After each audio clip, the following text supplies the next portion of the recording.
পৃথিবীতে সবচেয়ে বীভৎস রকমের ক্ষতবিক্ষত করা বাক্য হলো ভালো থেকো। প্রিয় মানুষগুলো জীবন থেকে হারিয়ে যাওয়ার সময় বলে যাওয়া ভালো থেকো শব্দ দুটি হাতুড়ি দিয়ে পাথরকুচি করার মতো কলিজা থেতলে দিয়ে যায়।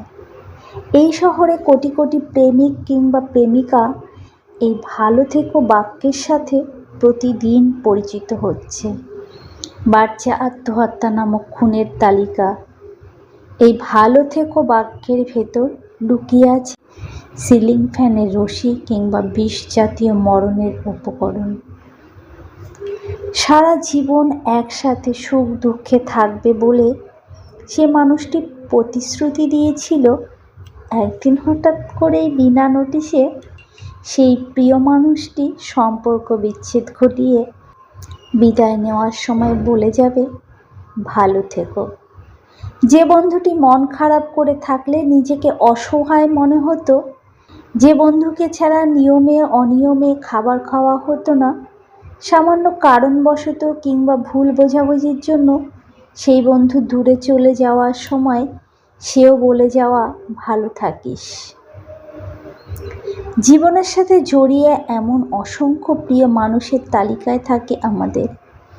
এই মানুষগুলো যখন দূরে চলে যায় তখন সবাই চায় যেন ভালো থাকি, কিন্তু তারা এটা বোঝে না যে ভালো থাকার জন্য তাদেরকে পাশে প্রয়োজন ছিল।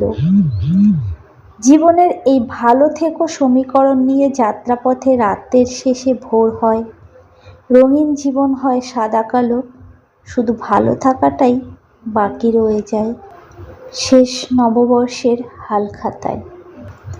ভালো থেকো বাক্যটি যত্নের হলেও বীভৎস রকম যন্ত্রণার, যা অতি সহজেই বলা গেলেও যে ভালো থেকো, কিন্তু বিপরীত মানুষটির ভালো থাকাটা অত সহজে থাকা হয়ে ওঠে না।